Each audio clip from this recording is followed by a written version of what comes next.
xam nga kenn mënoo gis kenn du ko desal xam nga lu fi jaarul mënoo ko gis gumpale dañ ne lu ne jaar na mais lu fi jaarul mënoo ko gis baax na a ci ñu dem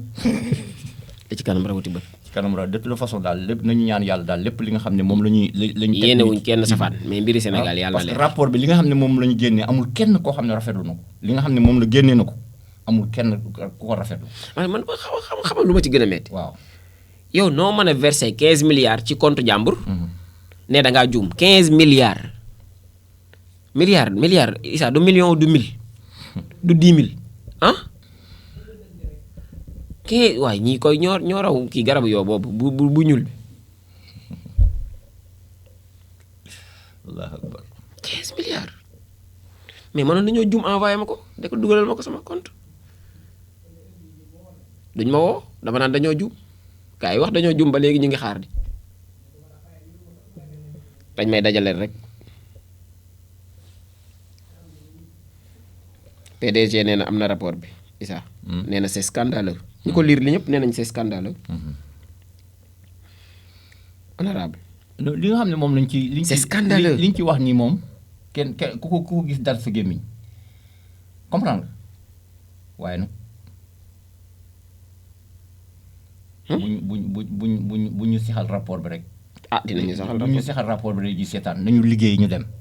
ñu continuer topp ñi nga xam ne ñoom la ñuy topp loolu la ñu wax bu ñu ko sexal nii rek ñu koy màccloo rek ñu naan ñu kii lii moom moo tax lii moo tax déedéet nañu continuer ñu liggéeyal ñu suñu réew ñu li nga xam ne dund gu seer gi ñu jéem a xool nu ñu koy gérer. non yow télécharger rapport bi nga lire ko loo ci comprendre nga woo ma. waaw yow man ñu bokk man su ma ko comprendre ñu àndandoo laajte. après ma leeralal la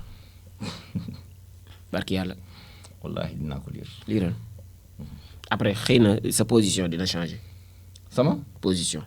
non man aw ma ci benn kii de aw ma fu ma ci kii wala fii sama xalaat rek laa ciy wax waaw. yàlla baax na parce que man moom bu ma sañoon. tey jii Sénégal moom mooy muy yow muy keneen ku sañoon ku ne Sénégal moom mooy dëkk ci mooy gën a naat réew yëpp. lii naatalu ko de. waaw suqali mooy gën a suqali. parce que ndox bi ñu war a arroser Sénégal yëpp.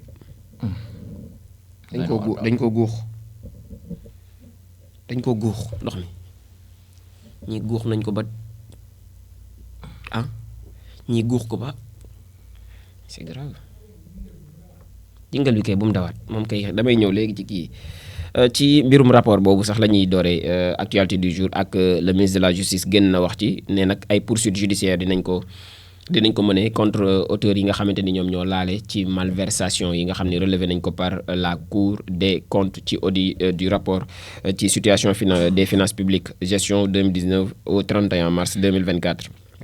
ñoom membre du gouvernement daan nañu annoncé lu ni mel ci conférence de presse bi ñu doon amal ni ki démb ci alxamis ji ca Dakar selon le ministre de la justice Ousmane Diagne ne nag ay poursuites en tout cas en justice dina ci am pour divers délits maanaam délits bari na lool faux en écriture ak faux en informatique loolu bokk na ci li nga xam ni délits yi am na ci détournement de deniers publics bokk na ci escroquerie sur les deniers publics aussi blanchiment de capitaux enrichissement illicite ak complicité ak recel de ces chefs d'inculpation en tout cas loolu mën nañ ko ci daal di jàngat ci donc li nga xam ni gouvernement bi à travers le ministre de la justice daal na koy yëgle plusieurs personnalités dont l'ancien ministre ak d'anciens directeurs ñoom xëy na ainsi que ay comptable bi moom 15 milliards yi moom ci la bokk. ak ay comptable ak des particuliers ñoom mbir mi da leen daal di concerné donc ay poursuites judiciaires mënees nañ ko daal di annoncé dinañ ko annoncé en tout cas a dit monsieur Diagne di Ousmane Diagne le ministre de la justice lors d'une conférence de presse donc donnée par plusieurs membres du gouvernement selon l'agence de presse sénégalaise bi nga xam ne ñoom ñoo génne information il y aura aussi des enquêtes exhaustives et approfondies pour retracer les financements illicites dont ils devront répondre, a dit le ministre de la Justice Ousmane Diagne rapport Cour des comptes ba léegi APR ñoom contesté nañ ginnaaw ñee bi ñu génnee ñoom it génn nañ daal di wax ñoom parti bu APR bi amal ab conférence de presse ci donc ginnaaw bu gouvernement bu Sénégal bi daal di defee bosom ci jeudi bi aussi 13 février 2025 Pape Malick Ndour moom bokk na ci ñi ko jiite ancien ministre ak militant du parti de Macky Sall daal dinay communiquer son analyse ci rapport bu Cour des comptes bi maanaam fësal na ab jàngatam daal bi nga xam ne am na ko ca moom nii nag APR ñoom en tout cas ils sont convaincus ni le rapport produit par les services de l'IGF ak le certificat la certification donc ñoom respecté wuñ ko maanaam jalgati nañ yoon ci rapport gile donc le principe de contradictoire du contradictoire amu ci rapport bi la aucun ancien ministre des finances n'a été soumis à cet exercice selon donc Pape Malick Ndour ce qui aurait donc pourtant permis d'apporter des éléments de réponse à certaines interpellations moom Pape Malick Ndour di ko wax ne buñ ci déglu woon xëy na ancien ministre des finances yi xëy na dinañ ci am yenn leeral ci yenn points yi nga xam ne interpellé nañ rapport bi interpellé na ci donc ci conférence de presse bi nga xam ne amal nañ ko démb en plus de cela mu ngi pointé dans en tout cas du doigt la décision du gouvernement de traduire en justice des auteurs présumés ne daal rafetluwul ndogal li gouvernement bi jël ne ñenn ci ñi ñu njot ne dañoo laale ci malversation yooyee dinañ leen topp ci yoon. Selon donc Pape Malick Ndour rapport bi mentionné wul benn yoon dans ses recommandations aucun cas de détournement d'ouverture d'information judiciaire de traduction donc devant la chambre de discipline financière ou même de remboursement muy delloo xaalis bi wala poursuite ci chambre de discipline financière bi wala ouverture d'information judiciaire ne daal rapport bi amul fenn fu mu ko mentionné di ay kàddu yi Pape Malick Ndour maître Boubacar Cissé pourtant donc pour le moment Farba Ngom moom ci bokk na ci ñi koy layool n'est pas dans une position d'inculpation ne daal pour le moment Farba Ngom nekkul ci position boo xamante ni buñ ko war a inculper la moom juge bi daal na leen recevoir mais lim leen posé mooy ay question rek di ak laaj ko tontu la woon ndaxte nekkuñu dans la phase d'inculpation ci dossier bu Farba Ngom bi nous sommes plutôt dans la phase de discussion ci waxtaan bi la ñu daal di nekk jamono ji te li ñuy sàkku rek moom mooy au juge un break maanaam mu amal ab pause pour nag ñu daal di mën a concerté wu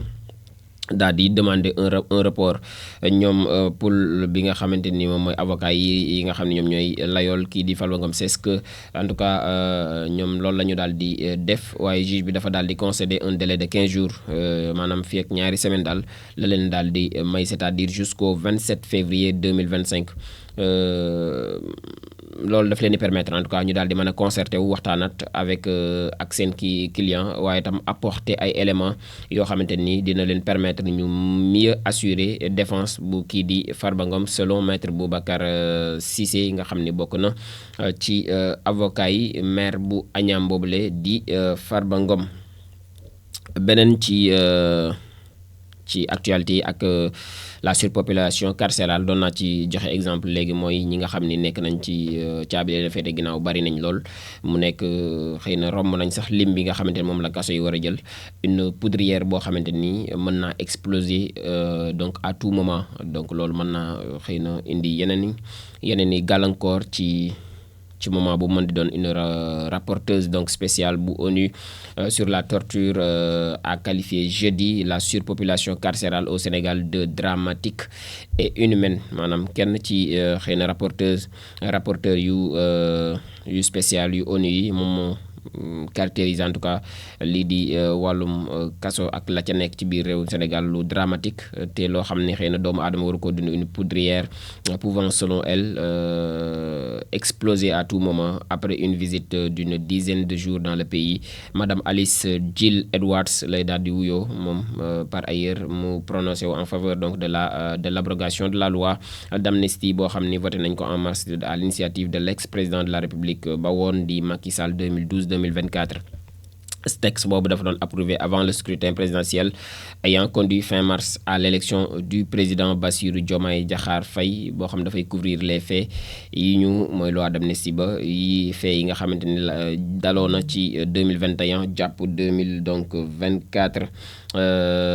lors de troubles politiques ayant fait officiellement 79 morts moom mooy li chiffre bi officiel donc bi ñu jàpp ni ñoom ñoo ñàkk seen bakkan ci donc troubles politiques yooyu sur les prisons ñu ngi woowaat en tout cas le gouvernement mu daal di adopter des mesures exceptionnelles de toute urgence pour daal di alléger la pression sur le système pénitentiaire dans un communiqué boo xamante ni publié nañ ko jeudi à Dakar parcouru par Dakar Actu. Le gouvernement du Sénégal mu ngi promettre aussi une refonte du modèle de gestion des finances publiques mu nekk ab diffusion bu récent bu rapport bu Cour des comptes boobu ci la décision boobee daal di donc tukkee concernant l'état des finances publiques. Le gouvernement bu Sénégal daal di tenir une conférence de presse niki alxamis pour daal di waxtaanaat ci ses conclusions donc ce document mu ngi en tout cas donc fait ressurgir le débat autour de la gestion financière sous l'ancien régime. En réponse donc à cette situation jugée critique ñoom autorités yu yees yi lu ñu bëgg moom mooy représenté par le ministre des finances et du budget daal di annoncé seen volonté muy bëgg-bëgg bi nga xam ne am nañ ko ngir daal di en tout cas nasaat système bu gestion publique bi mu nekk système bu yees bu ma méngoog jamono mais bu leer bu ànd ak transparence Cheikh Diba moom mooy le ministre concerné daal dinay souligner que ce rapport est une photographie fidèle de la situation financière du pays maanaam rapport bi dëppoo nag tolluwaay ci wàllum koom ci réew mi moom Cheikh Diba moom lañ dénk lépp lu jëm ci wàllum finance donc muy confirmer ba noppi di valider les constats établis par l'inspecteur général des finances di IGF ak leeral li nga xamante ni xëy na des insuffisances qu'il est désormais impératif donc de corriger avec rigueur et détermination. Au-delà de ces observations moom Cheikh Diba daal di saisir cette occasion pour daal di évoquer waat la nécessité urgente bi nga xam ne Sénégal am na ko ngir daal di yeesalaat lii di la gestion publique donc moom Cheikh Diba ñu ngi waajalit ku wax at nag di nga wax weeru koor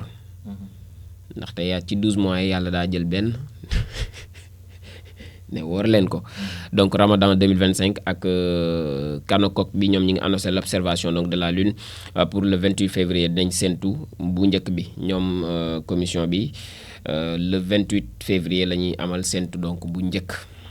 donc dinañu woor le premier wala le deux. La commission nationale de concertation sur le croissant lunaire ñoom yëgle nañ l'observation donc de la lune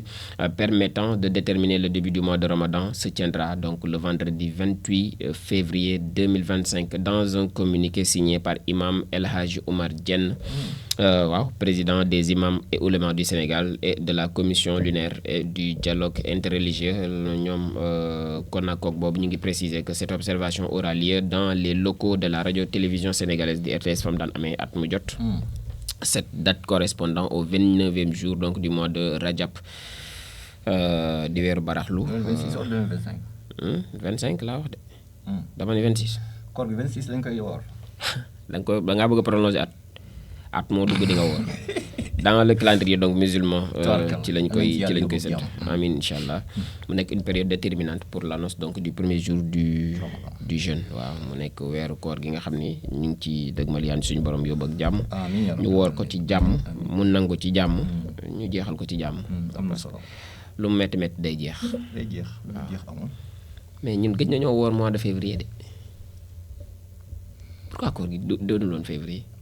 affaire moom mooy dox mbir may dox. affaire tànk kanam la am ne amul tànk ginnaaw. bref en gros lii moo nekkoon les quelques informations en tout cas yi ñu waroon partager tey gënoon na caa fës loolu li nga xam ne moom moo di conférence de presse yi parallèlement ku nekk génn nga wax waaye ñëwaat ci jeexalee ko Ramadan bi lu am solo la ak xëy na rapporteur bu spécial bu ONU bi que la mu gis ca kaso gaak la ca doy waar lépp. donc mu nekkoon les quelques informations yi ñu doon partager tey ak yéen